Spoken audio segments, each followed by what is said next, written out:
اور تیسری کیا ہے؟ یا ایھا الذین آمنوا اتقوا اللہ وقولوا قولا سدیدا یصلح لکم اعمالکم.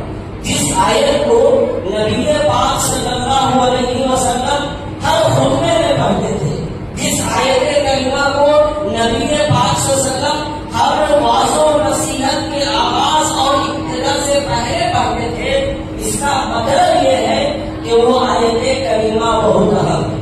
اس کا مطلب یہ ہے کہ اس آیت کریمہ میں اللہ رب العالمین نے ہم مومنوں کو جو پیغام دیا ہے وہ پیغام بہت اہم ہے.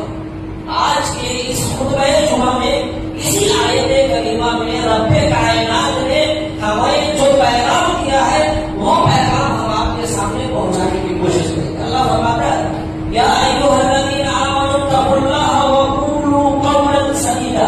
اے ایمان والو، اے وہ لوگ جو ایمان لائے، اللہ کا ڈر، اللہ کا خوف، اللہ کی خشیت اور اللہ کا تقوی اختیار کرو. وقولوا قولا سدیدا، اور سیدھی بات کرو، صاف ستھری بات کرو، کوئی راگ